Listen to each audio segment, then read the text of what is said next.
hoy vamos a hablar sobre las hemorragias en la primera mitad del embarazo. ¿Cuándo ustedes creen que cuándo es la primera mitad del embarazo?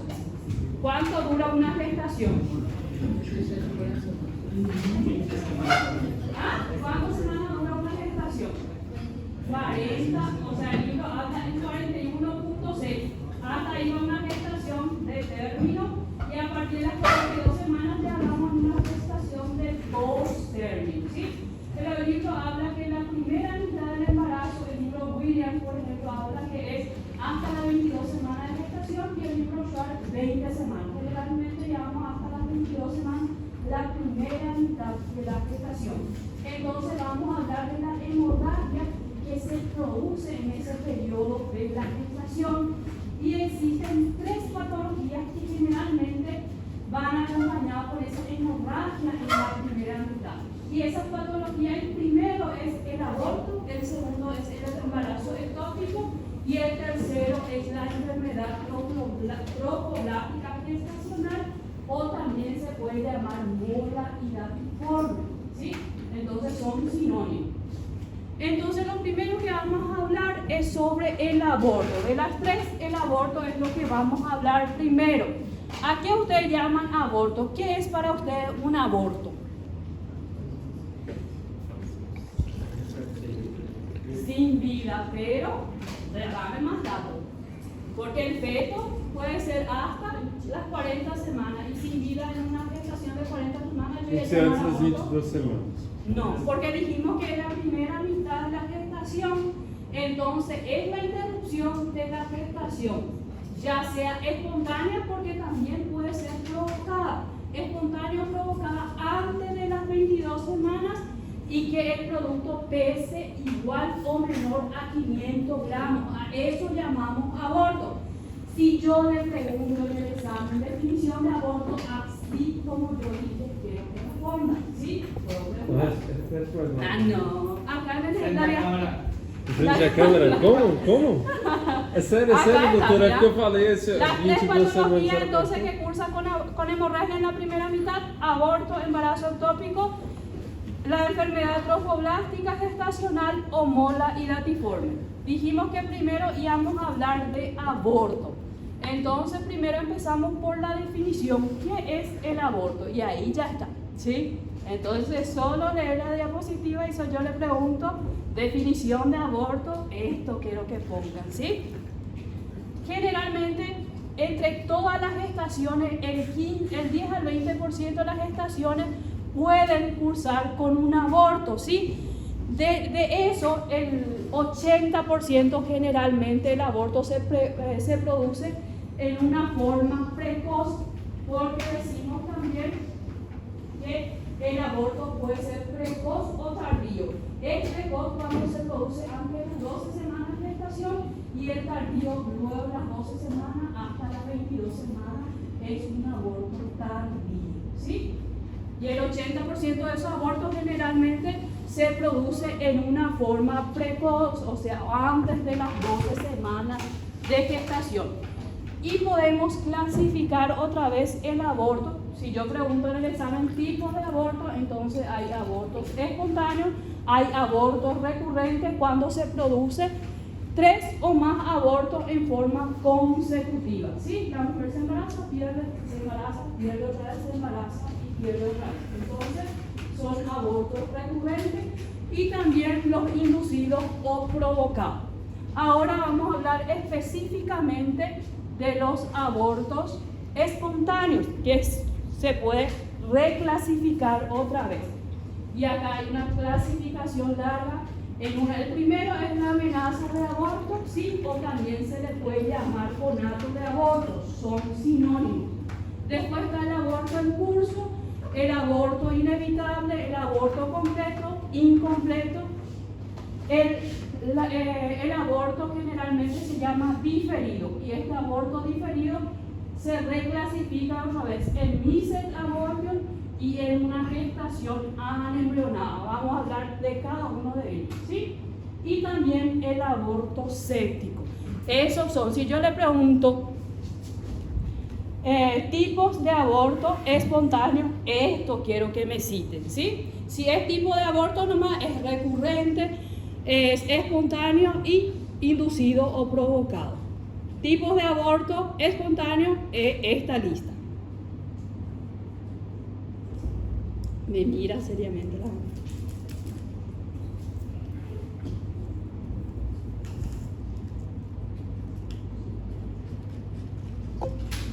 Bueno, ahora vamos a hablar de cada uno de ellos. ¿Cuál es el cuadro clínico de cada uno de ellos?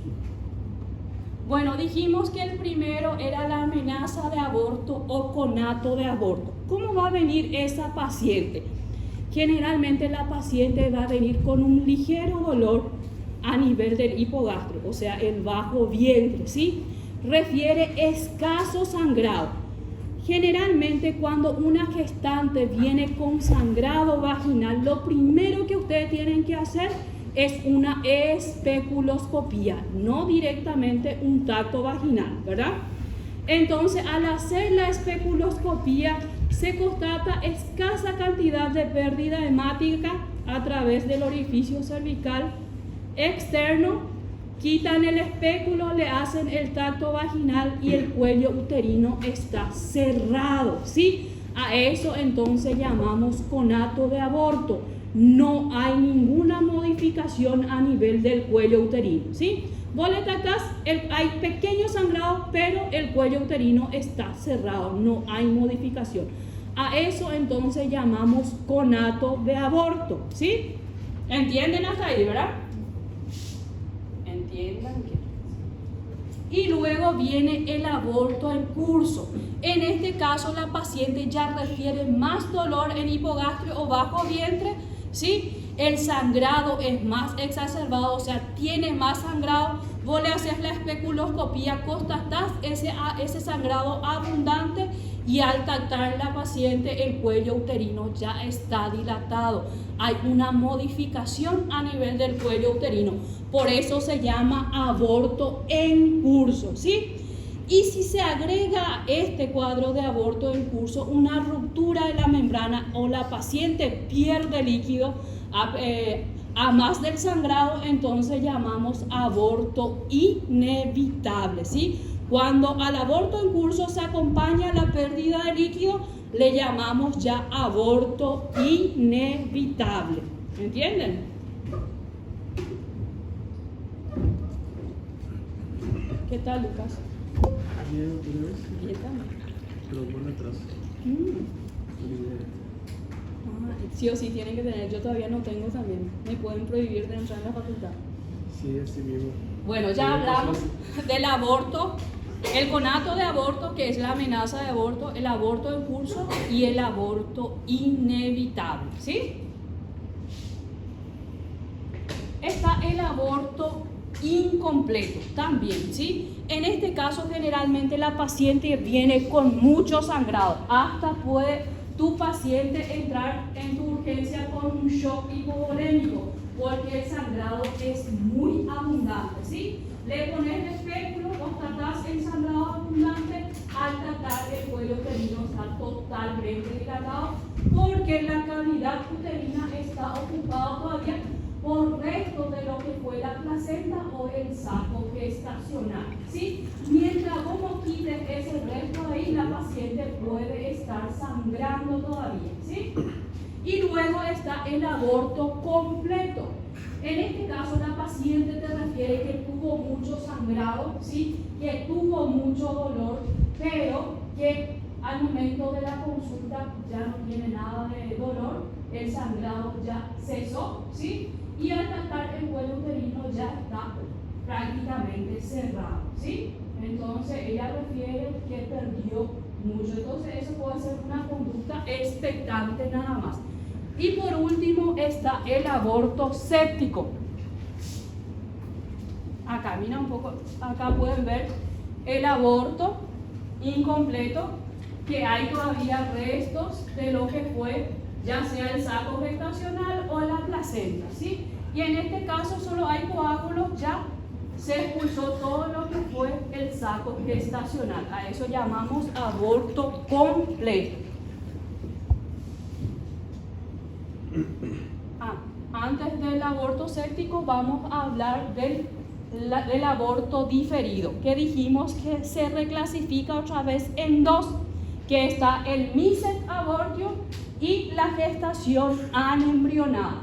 El misset abortio quiere decir que yo tengo el saco gestacional, tengo el embrión, pero ¿qué pasó? Ya no tiene actividad cardíaca, el bebé se detuvo su crecimiento ahí. O murió mi bebé ahí dentro de la cavidad uterina. Es una gestación interrumpida, ¿sí? Sin embargo, puedo tener el otro caso, que es la gestación anembrionada. Se formó mi saco gestacional, pero no se formó mi embrión. ¿Y cómo yo voy a saber eso? A veces la paciente viene sola, a veces en el aborto diferido la paciente puede venir sin ningún sangrado. Viene solo a mostrarme su ecografía, doctora, estoy embarazada y quiero mostrar mi ecografía. Y ahí vos constatás que ya no tiene actividad cardíaca, se interrumpió esa gestación. Y la otra parte, la gestación anembrionada, te da el informe de la ecografía. Generalmente cuando la paciente hace una ecografía transvaginal, el diámetro medio del saco, para que yo diga que sí o sí ya tiene que tener el embrión formado en ese saco gestacional, si es una ecografía transvaginal, tiene que medir más de 3 milímetros de diámetro. Si mide 10 milímetros de diámetro y todavía no tiene embrión adentro, entonces yo puedo pedir a la paciente a repetir esa ecografía en una semana, a ver si ese embrión se forma en ese saco gestacional.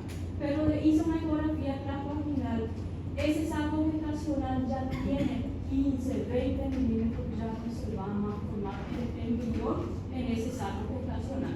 Entonces estamos delante de un aborto diferido, pero es una gestación anembrionada, no se formó el embrión. ¿Sí? ¿Entienden hasta ahí, verdad? Y generalmente, para que yo diga que es un misset abortio, para que yo sepa la edad gestacional en una ecografía, ¿sí? Yo tengo que medir la longitud cefalocaudal del embrión, desde la cabeza hasta la colita media. Si esa longitud es más de 5 milímetros, entonces sí o sí el embrión ya tiene que tener actividad cardíaca. No así, si mide 2 milímetros, mi longitud craneocaudal, entonces le puedo dar más chance de una semana. Repito esa ecografía, si mide más de 5 milímetros, no tiene actividad cardíaca, entonces ya es un misset aborto. ¿Entiendes?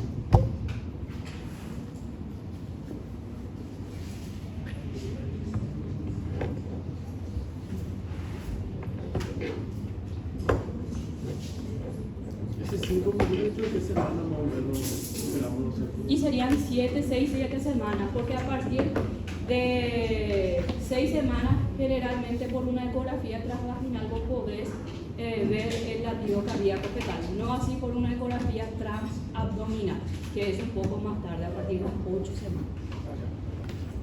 ¿Milímetros o centímetros? Milímetros, son pequeñitos. En caso que no se hizo el prenatal, ¿hasta cuándo puede quedar este embrión sin actividad? Y generalmente antes de las 12 semanas, el cuerpo sí que va a tomar como un cuerpo extraño y ella va a expulsar esa gestación. Vos podés, en un misset aborto, dejar que la paciente expulse sola. No queremos nomás hacer eso porque puede comunicarse en su casa, ¿sí? Entonces le ingresamos y vamos a ver qué hacemos con las pacientes que son misset aborto, ¿sí? Pasa 2 semanas. Generalmente no pasa. ¿Sí? Misset aborto, sí, a partir de las 12 semanas, que ya es un aborto tardío, generalmente ya no le llamamos misset aborto, le llamamos feto muerto retenido. ¿Sí?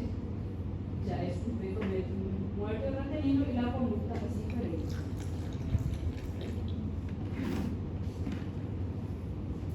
Bueno, y luego está el aborto séptico. Generalmente la paciente viene con retraso menstrual, ¿sí? Con fiebre, vos le haces el examen físico, le haces la espectroscopía, viene un sangrado más bien mezclado con secreción purulenta y es bien fétida. Le pedí beta-HCG, viene positivo y sus laboratorios, sus blancos, viene más de 18.000 de blanco, entonces estamos delante de un aborto séptico, ¿sí? Y la conducta es evacuar esa cavidad endometrial y antibiótico terapia, como mínimo triple antibiótico terapia. Si con eso no responde, generalmente puede irse a la histerectomía. Y si es de origen, o sea, si es un aborto séptico, siempre se hace una histerectomía total. Se va el cuerpo y el cuello uterino también.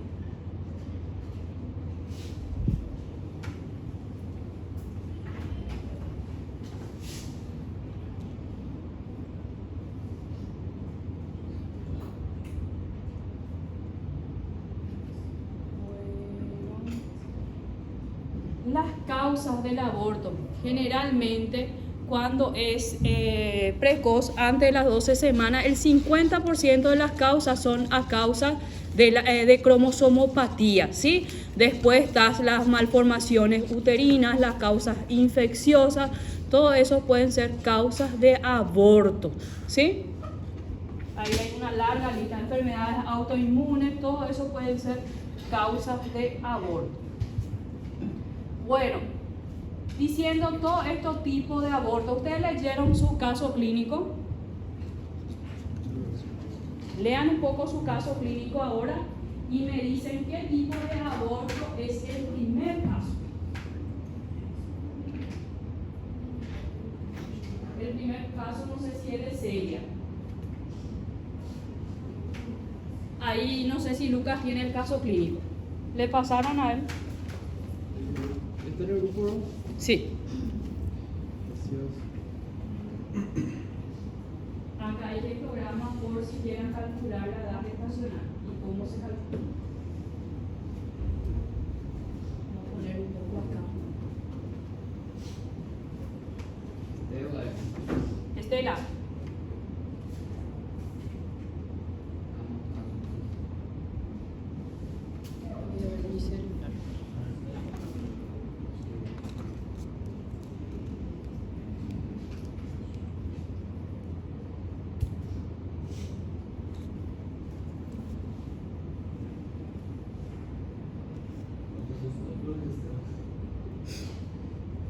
El primero y el segundo vamos a hacer. ¿Dónde está?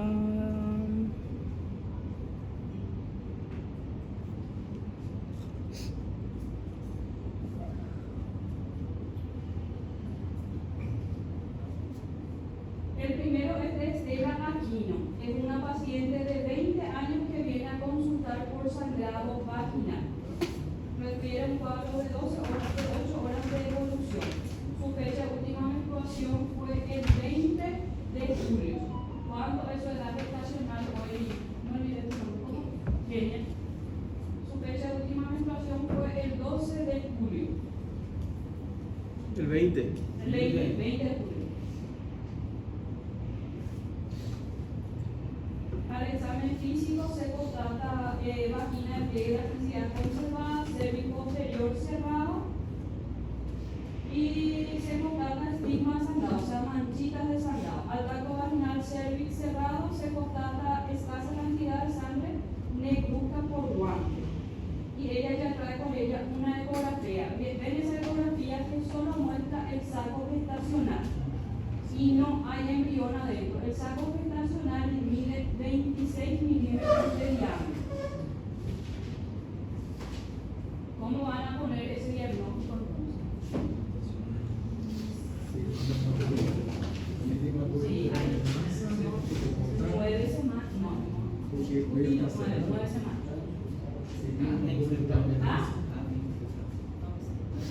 Anembrionado. Entonces, cuando van a hacer diagnóstico de una hemorragia, o sea, de un aborto, siempre tienen que poner el diagnóstico grave primero. Hemorragia de la primera mitad del embarazo, ¿sí? ¿Y cuál de ellas? En este caso es un aborto, o sea, una gestación anembrionada, porque tengo una ecografía que me informa que tiene un saco gestacional de 26 milímetros y no se formó el embrión adentro. ¿Y qué yo tengo que hacer con esta paciente? Amén.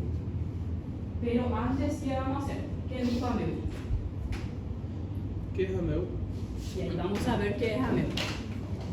Antes, porque al examen físico ustedes constataron un cuello uterino cerrado, sin modificación, ¿verdad? Entonces hay que internar, hay que quitar esa gestación de ahí, porque a cualquier momento ella puede expulsar y va a sangrar mucho tu paciente. Y antes que ocurra eso, entonces le internamos a la paciente, pero tenemos que dilatar ese cuello uterino antes de hacer el procedimiento que se llama AMEO. El AMEO es el aspirado manual endouterino. Espera que un ratito voy a abrir otra vez. Cytotex, que es el misoprostol, nosotros lo llamamos, es la prostaglandina, ¿sí?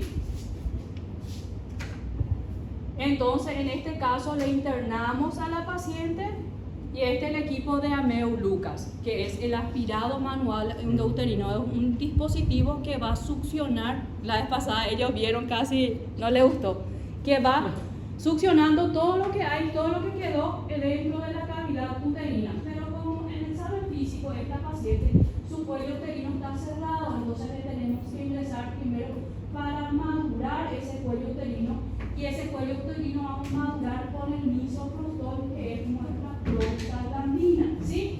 La prostaglandina viene en comprimidos. Porque si el cuello está cerrado, no se abre. No, entonces no podemos hacer todavía esto. Tiene que dilatar primero el cuello uterino para que yo pueda hacer el aspirado manual endouterino, ¿sí? ¿Y con qué voy a dilatar? Con el misoprostol. Y generalmente en el primer trimestre de la gestación, como ella tiene 9 semanas de gestación, podemos usar hasta 600 microgramos de misoprostol. Y la vía de administración es la vía oral y la vía vaginal, ¿sí? La más eficaz siempre es la vía vaginal. Se va a absorber más rápido y va a hacer efecto más rápido, ¿sí? Entonces, nuestra paciente ingresa ahora, le colocamos ahí cerquita al cuello, le ponemos un espéculo, con una gasita ponemos nuestro misoprostol y colocamos ahí bien cerquita del cuello uterino, ¿sí?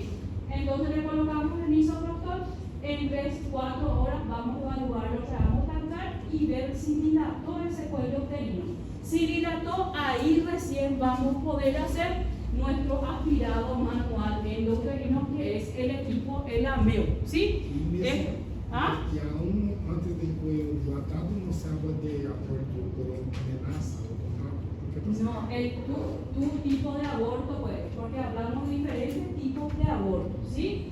El de ella, en nuestra paciente, es un aborto diferido, una gestación anembrionada. Pero ¿qué pasó? El cuello uterino no está dilatado. Entonces yo tengo que madurar ese cuello uterino y después evacuar lo que hay dentro de esa cavidad uterina con el equipo AMEO, ¿sí? Este AMEO generalmente se utiliza hasta las 13 semanas de gestación, porque el útero todavía no está muy grande, ¿sí? Y cuando el cuello uterino no está muy dilatado. Hasta 2 centímetros de dilatación del cuello uterino podemos utilizar el AMEO, porque si no, él no va a hacer el vacío, porque él va aspirando lo que hay dentro de la cavidad. ¿Entienden? Aborto diferido es lo mismo que el chico. Sí, retenido o interrumpido, o si no.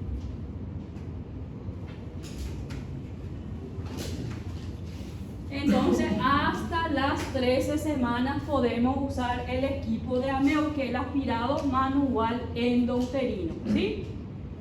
Si es más de 13 semanas, usamos la legra, que es el legrado instrumental.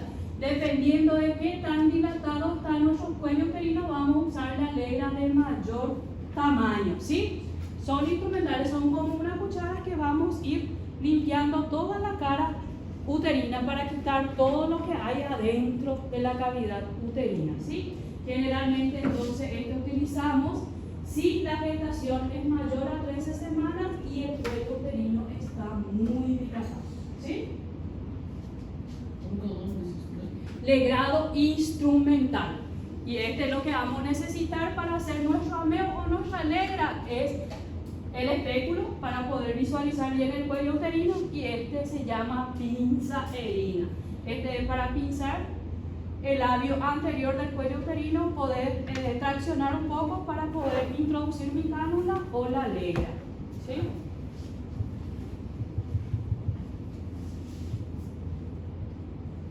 Bueno, el otro cuadro clínico, el segundo,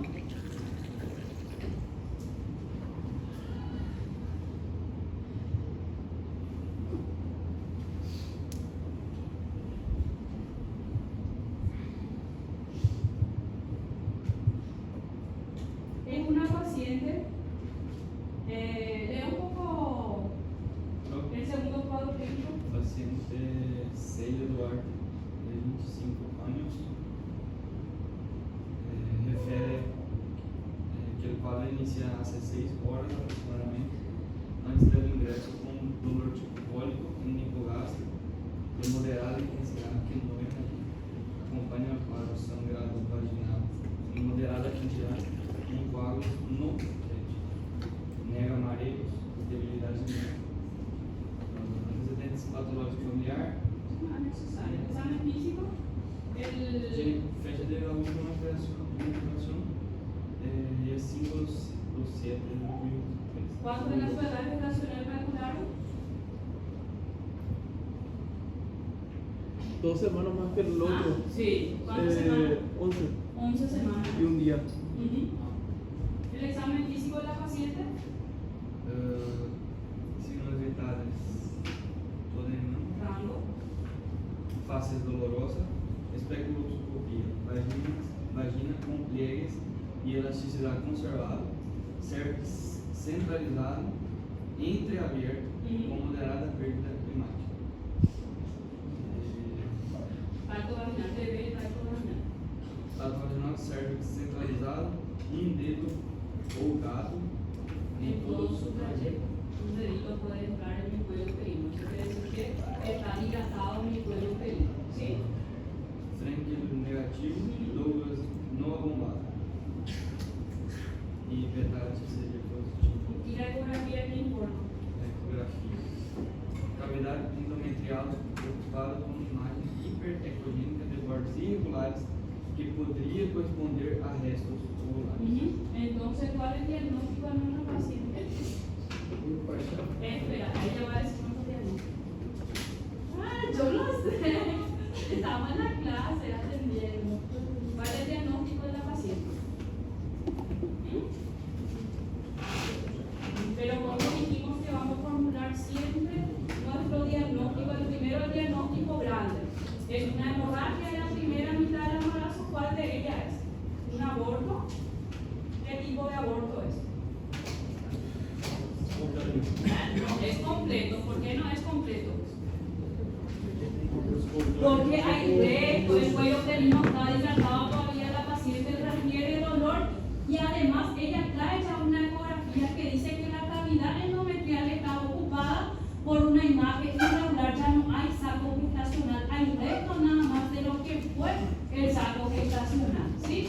Entonces estamos delante de un aborto incompleto. Entonces cuando yo le pido diagnóstico en este caso, primero es hemorragia de la primera mitad del embarazo, aborto incompleto en este caso por el examen físico y también por el dato que tenemos de la ecografía, ¿sí? Aborto incompleto. Entonces, ¿qué vamos a hacer con ello? Doutor, en este caso no hace falta en el diagnóstico poner límite. No es necesario, solo hemorragia de la primera mitad y cuál de ellas es, ¿sí? ¿Qué vamos a hacer con esta paciente?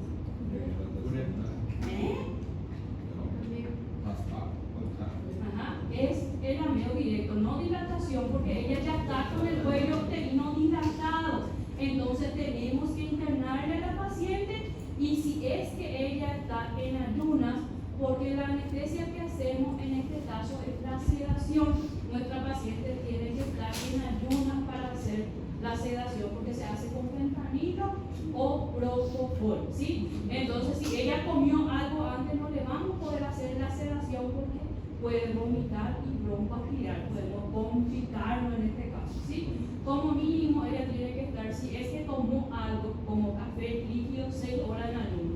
Y si es a sólido, 8 horas tiene que estar en ayuno para hacer. A no ser que la paciente esté, porque esta paciente puede venir con un shock hipovolémico. Entonces tenés que hacerlo lo más rápido que se pueda. En este caso vas a utilizar la anestesia raquídea, ¿sí?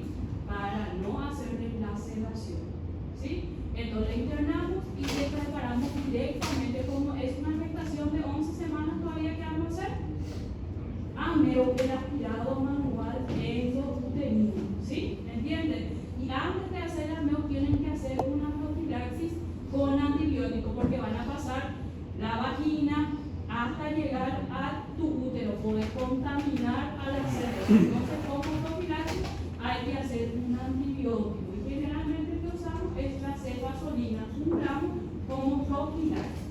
¿Entienden? Sí, todos los casos se hace profilaxis con cefazolina, ¿sí? Entonces es diferente cuando el otro está un cuello cerrado. Entonces primero maduramos el cuello uterino y después recién hacemos la ameo. En este caso, como el cuello ya está dilatado, directamente ya le hacemos el ameo, ¿sí? Si era una gestación mayor de 13 semanas, le íbamos a hacer el LUI, que es el legrado instrumental. ¿Entienden?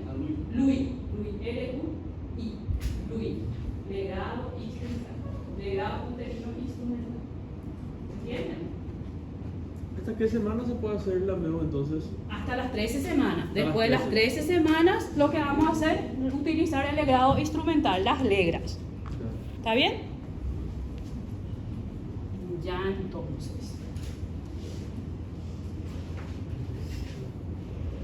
Diagnóstico diferencial pueden ser los sangrados uterinos anormales, todo lo que es ginecológico, la cervicitis que generalmente pueden sangrar y los pólipos cervicales. Eso puede ser diagnóstico diferencial de todo lo que es el aborto, ¿sí? Que está sangrando.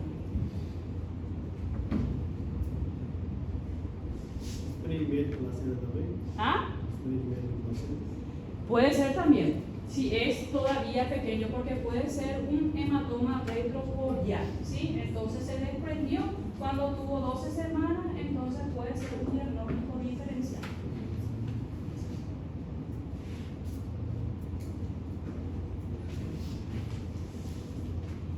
Y la segunda causa de nuestro sangrado de la primera mitad del embarazo, que es el embarazo ectópico. ¿Qué es el embarazo ectópico? Es la implantación del óvulo fecundado fuera de la cavidad endometrial, porque el embrión se tiene que implantar en la cavidad endometrial. En este caso se implanta en una forma anómala en otro lugar, que puede ser la trompa, puede ser el cuello uterino, puede ser en la cavidad abdominal, en donde fuera. Siempre el más frecuente es que se implante, gracias a Dios, otra vez, en la trompa uterina, ¿sí? Que es el más fácil de resolver. Y el embarazo ectópico se subdivide otra vez en un embarazo ectópico complicado y en un embarazo ectópico no complicado. Y ahí vamos a ver la diferencia entre ellos. Los lugares donde se pueden implantar, ¿sí? Generalmente decimos que en la trompa el más frecuente otra vez es en la ampolla de la trompa uterina, ¿sí? En el cuello uterino también se puede implantar a nivel de la cicatriz de lo que fue una cesárea, también se puede implantar y ahí va complicando la situación. Y como dijimos, puede ser un embarazo ectópico complicado y no complicado. Generalmente el embarazo ectópico complicado es cuando se rompe, o sea, tenemos un embarazo ectópico a nivel de la trompa, ¿sí? Entonces el embarazo crece, la trompa no aguanta, entonces se rompe esto, entonces y la placenta generalmente sangra muchísimo y ese sangrado va a ir todo a la cavidad abdominal y la paciente puede estar hipotensa, taquicárdica, la paciente viene refiriendo retraso menstrual, sangrado vaginal escaso y mucho dolor abdominal, ¿sí? Al examen físico yo constato un abdomen doloroso que tiene defensa porque hay líquido en la cavidad uterina que es sangre, ¿sí? A la percusión mate porque está ocupado por líquido mi cavidad abdominal. Oculto, no se oculta el ruido hidroaéreo, ¿sí? A la especuloscopía se constata escaso sangrado a nivel, o sea, a través del orificio cervical externo, al tacto, del tacto a la paciente, y el Douglas, que es detrás del cuello uterino, está abombado y doloroso. Eso sí o sí es embarazo ectópico, abombado y doloroso. Pero El roto, estamos hablando en el complicado ahora, vamos a hablar del no complicado también, ¿sí? Entonces, en el complicado, porque hay sangre en la cavidad abdominal, por eso es que el fondo del saco está abombado y doloroso, ¿sí? Si yo quiero saber si el fondo del saco está ocupado por qué tipo de secreción de líquido, yo puedo hacer un estudio, le coloco el espéculo y punzo el fondo del saco de Douglas, a eso con una jeringa, a eso se le llama puldocentesis, ¿sí? Y si viene sangre, eso es puldocentesis positivo, patoneumónico de un embarazo ectópico roto, complicado, ¿sí? ¿Entienden? Y generalmente si es un embarazo ectópico complicado, el plan de mi paciente es internarle y hacerle una laparotomía exploradora. Y si realmente constato que mi ectópico está en la trompa, entonces yo hago una salpingectomía, o sea, retiro toda la parte afectada de la trompa, eso llamamos salpingectomía, ¿sí? Hay también la salpingostomía, que es solo una incisión a nivel de donde está el embarazo ectópico, retiro el embarazo ectópico y preservo mi trompa. Eso en el caso que yo quiera preservar la fertilidad de mi paciente, que es algo muy difícil que hagamos en un embarazo ectópico complicado. Generalmente se hace en un embarazo ectópico no complicado, ¿sí? Que no mejora con el medicamento. ¿Entienden hasta ahí? ¿O están perdidos? Si ustedes no entienden, ustedes me frenan, yo les voy a explicar otra vez, ¿sí? Lo que no entiendo, ¿cómo se pudo fecundar un óvulo ahí en el ligamento? ¿Eh? ¿Cómo se, Y generalmente hay factores de riesgo para que se produzca un embarazo ectópico, ¿sí? Generalmente puede ser una enfermedad inflamatoria pélvica, que es una infección a nivel de todo lo que es tu útero y tu trompa. Eso afecta las fimbrias de lo que es tu trompa, entonces en vez de llevar a la cavidad uterina, lleva a otro lado las fimbrias, ¿entendés? Por eso los factores de riesgo es una enfermedad inflamatoria pélvica, que ella haya tenido luego un embarazo ectópico pélvico previo y cirugías previas, porque a veces la paciente hace algunas cirugías abdominal y entonces la trompa se produce adherencia, entonces al fecundar entonces se va y se implanta en otro lugar tu huevo fecundado, ¿sí? Y el DIU también es un factor de riesgo para tu embarazo ectópico, ¿sí? Y está el embarazo ectópico no complicado. Generalmente esto es un hallazgo ecográfico, ¿sí? La paciente viene con escaso dolor, con escaso sangrado, ¿sí? Y el abdomen no doloroso, no hay defensa, ruidos hidroaéreos, todo normal, pero sí hay un embarazo, digamos, a nivel de la trompa.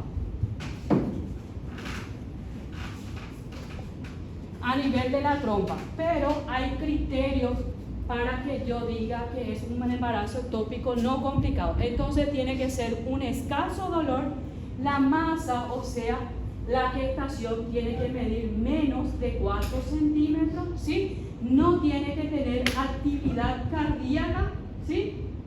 El líquido en el fondo del saco de Douglas tiene que ser menos a 150 cc y también nada de dolor. El fondo del saco de Douglas no tiene que estar doloroso, clínica la paciente no tiene que tener. Entonces es un hallazgo ecográfico. Entonces yo le puedo tratar a esa paciente medicamentosamente, ¿sí? ¿Y con qué medicamento yo le puedo tratar? Con el metotrexate, es el medicamento que yo le hago, ¿sí? Puede ser endovenoso o intramuscular, ¿sí? Y para que yo diga que ese metotrexate está funcionando,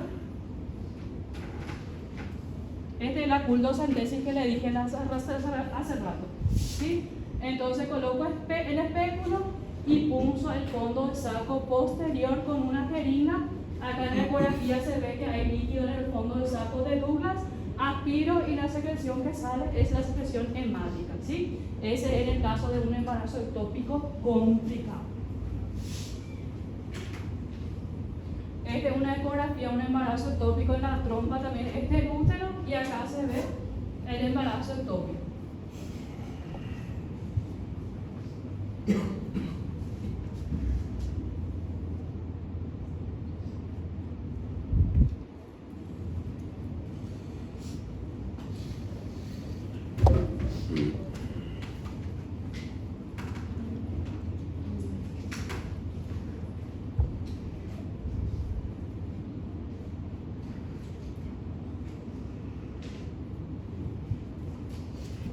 Entonces yo constato un embarazo ectópico no complicado y le quiero hacer el tratamiento medicamentoso con el metotrexate, ¿sí? Le hago el metotrexate y generalmente le hago el primer día, al tercer, o sea en el cuarto día tengo que repetirle mi beta-HCG cuantitativo.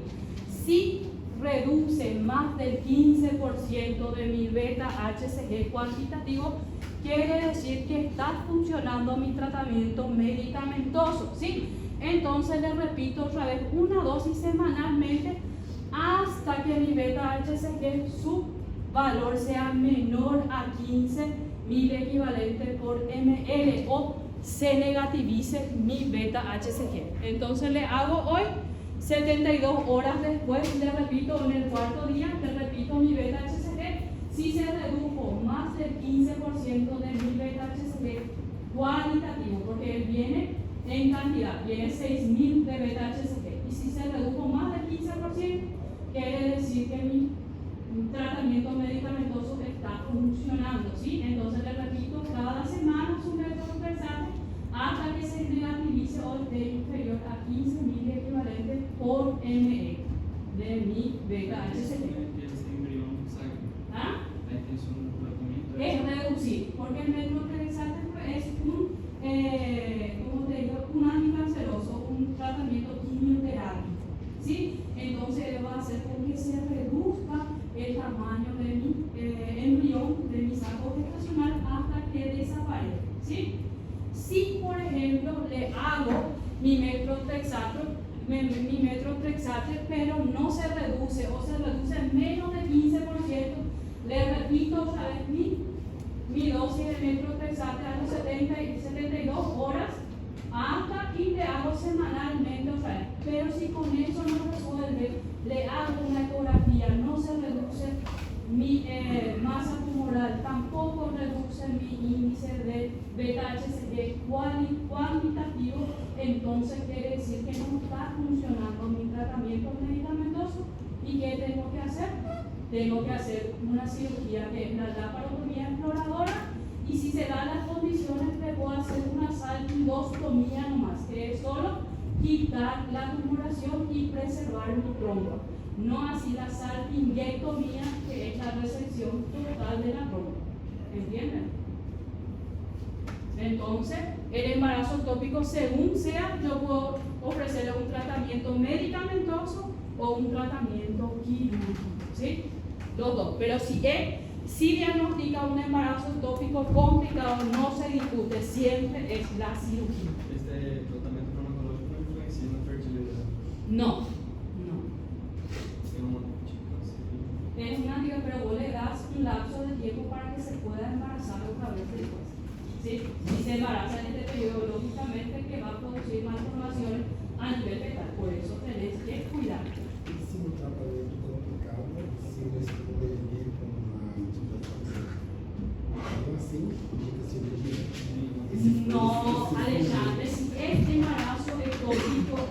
complicado, no hay antibiótico terapia.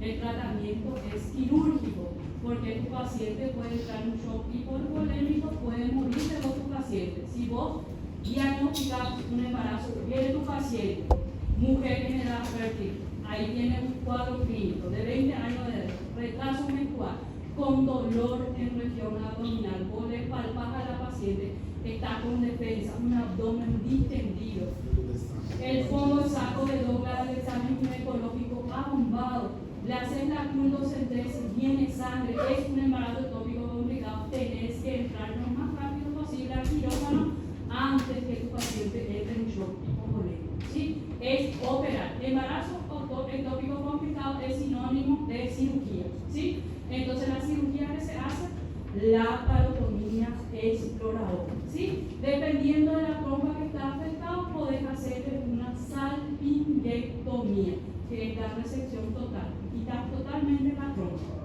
¿sí? El lado afectado. Entonces el otro lado, si es que no tuvo un embarazo ectópico previo, queda para su fertilidad, con eso ella va a poder embarazarse sin ningún problema. Ectópico nunca va a ser compatible con la vida, entonces. Con la gestación. Del bebé no, nunca va a ser compatible, ¿sí? Nunca va a ser. Y lo más complicado es el ectópico que está a nivel del cuello uterino, ¿sí? Entonces viene y se implanta ahí en el cuello uterino y es generalmente el que sangra más y es el que más probablemente va a una histerectomía total, ¿sí? Y son mujeres que generalmente las que hacen embarazo ectópico son mujeres jóvenes y es difícil, o sea, quitarle totalmente. A veces en su primera gestación es ectópico y le tenés que hacer una histerectomía. Es complicado. No es fácil. ¿Entienden hasta ahí? ¿Me entienden? Súper.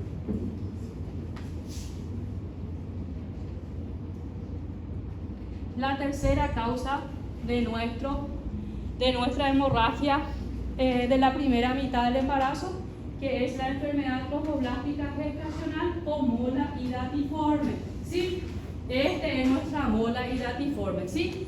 Que es una degeneración quística de lo que es nuestra placenta. Antes, cuando es todavía un embrión, hablamos de citotrofoblasto o sin citotrofoblasto. Eso es lo que se va a degenerar y va formando vesículas a nivel de la placenta. A eso llamamos la enfermedad trofoblástica gestacional o mola hidatiforme. Y la mola se puede dividir otra vez en una mola completa e incompleta. ¿Sí? La mola completa es que toda la cavidad uterina está formada por esta degeneración hidrópica, una placenta edematizada y con varios quistes o vesículas, ¿sí? Y la incompleta tiene, además de las vesículas, tiene tejidos fetales también. Puede tener un saco gestacional hasta un embrión, pero ese embrión nunca va a avanzar, no va a tener viabilidad ese embrión, ¿sí? No es penitente, pelo. No, ese es un quiste ovárico, lo que es, tiene dientes, cabello, toda esa cosa. Este es un embarazo molar, ¿sí? Es una degeneración quística de lo que es la placenta. La placenta tiene forma quística, así como se ve acá, ¿sí? Y vos le pedís una ecografía y viene así, como en panal de abejas. Vos ves, los negritos son quistes. Todito esto está ocupa la cavidad uterina. Y como dijimos, la mola puede ser una mola completa, una mola incompleta o parcial. La mola incompleta o parcial es la que tiene tejidos embrionarios o fetales, o sea, completa de degeneración más quística y también forma embriones, ¿sí? Y la completa es donde la degeneración quística ocupa toda la cavidad uterina, ¿sí? Y tu beta-HCG siempre está positivo porque es una gestación. Además de esto, la mola hidatiforme puede avanzar a una transformación maligna, ¿sí? Y las transformaciones malignas de la mola hidatiforme es la mola invasora y el coriocarcinoma, ¿sí? El 20% por suerte son las molas hidatiformes que son las parciales o la completa, ¿sí? Y puede haber una mola invasora que es el 15% y el 5% puede progresar. Generalmente la mola completa es la que se puede malignizar, ¿sí? Y formar un coriocarcinoma. Y generalmente, ¿por qué se produce esa mola iratiforme? Es porque hay una malformación a nivel de los cromosomas, ¿sí? Generalmente tiene un óvulo inactivo, ¿sí? Que no tiene ningún cromosoma, no tiene ADN, que es fecundado por un espermatozoide, ¿sí? Que solo el espermatozoide va a duplicar su cromosoma y esto va a producir una mola completa, por eso no tiene tejido embrionario. Y está la mola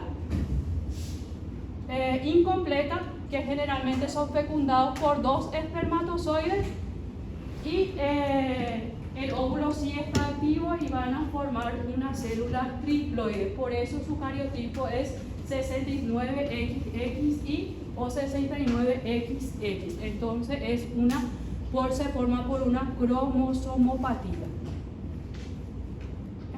Esta es la diferencia entre la mola parcial y la mola completa. Generalmente el cariotipo de cada uno es diferente. El de la mola parcial es 69XX o 69XXY y el de la mola completa es 46XX. Y generalmente la mola completa es la que generalmente puede avanzar a un coriocarcinoma. Y generalmente el beta-HCG, la cuantificación del beta-HCG en una mola completa es siempre es superior a la edad gestacional, ¿sí?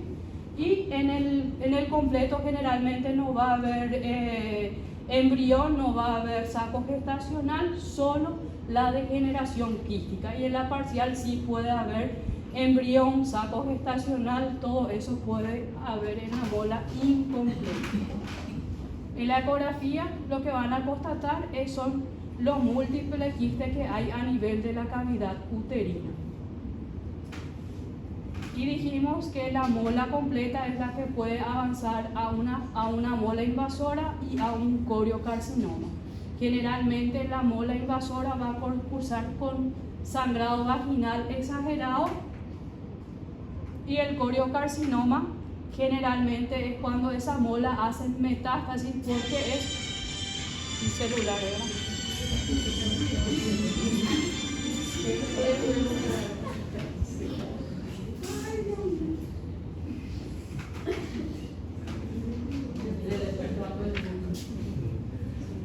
Generalmente hace metástasis, el más frecuente en un 50% hace metástasis a los pulmones y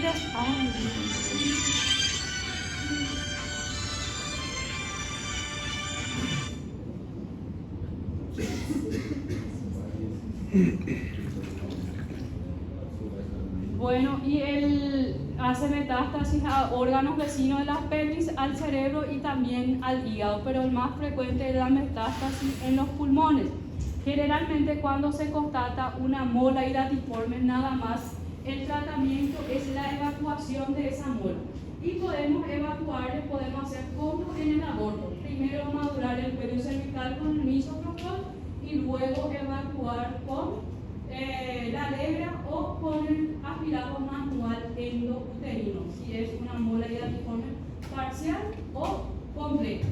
No así una mola invasora o un coriocarcinoma que tiene tratamientos diferentes. La mola invasora es cuando la mola invade ya el miometrio, ¿sí? Entonces el tratamiento va a ser el quimioterápico y también la histerectomía total, ¿sí? Generalmente las molas son más frecuentes en las edades extremas de la vida, en adolescentes menores a 15 años y las mayores de 40 años son las mujeres que más frecuentemente cursan con una mola iratiforme. Y las más añosas pueden progresar a un coriocarcinoma, ¿sí? Y el tratamiento también es el quimioterápico de la elección, es el metotrexato, ¿sí? Y hay la forma de controlar cómo va avanzando mi mola iratiforme. Yo le evacúo yo le evacúo con la Alegra o el aspirado manual endouterino. Después de eso yo tengo que hacer un control de beta-HCG para ver si ya no hay mola en la cavidad uterina o si progresó a una mola invasora. Entonces yo tengo que controlar mi beta-HCG después de eso. Entonces, a la semana que se hizo mi degrado, yo le pido un nuevo beta-HCG cuantitativo. Después a los 15 días, después al mes. Los 3 me tienen que dar negativo para que yo diga que la mujer se curó. ¿Sí? Si los 3 me dan negativo, puedo controlar por 6 meses. Cada 15 días le hago su beta-HCG para controlar. Después de los 6 meses, hasta llegar a un año, le hago mensualmente. Por un año la paciente no se puede embarazar. Entonces le tenés que dar anticonceptivos biorales para que tenga certeza que no se embarazó en la paciente. Generalmente la mola hidatiforme parcial, el beta-HCG tiene que ir negativizando a la 7ª semana de haber evacuado esa cavidad uterina. No así la mola total, que a las 9 semanas recién va negativizando. Si yo le hago ese control de beta-HCG y no se va negativizando, probablemente sea una mola invasora o un coriocarcinoma. Entonces, el tratamiento va a ser otra cosa, ¿sí? No solo la evacuación.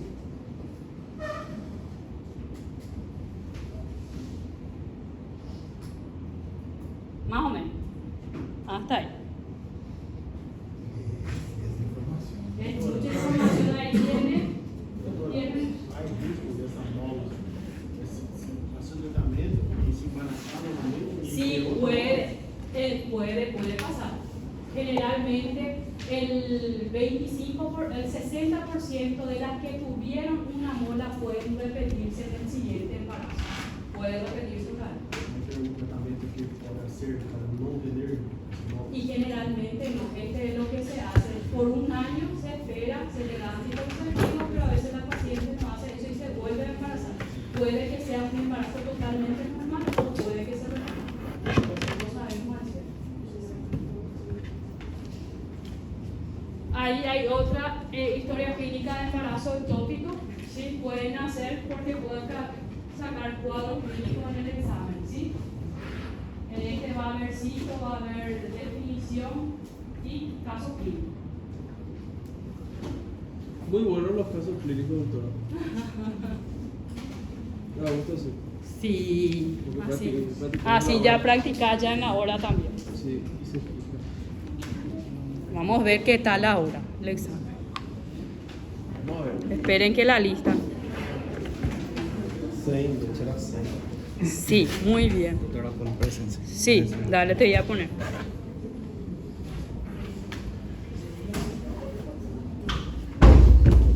Eu também. Aquelas questões lá vai ajudar bastante? ¿Ah? Aquelas questões então vai ajudar? ¿Qué cuestiones? ¿Cuál? Os casos clínicos. Claro que sí. Yo les dije que le voy a quitar caso clínico y que va a ser similar a ese. Já encerrou a aula? ¿Ah? Já encerrou? No entendí lo que dijiste. Já encerrou? Pode. Ya.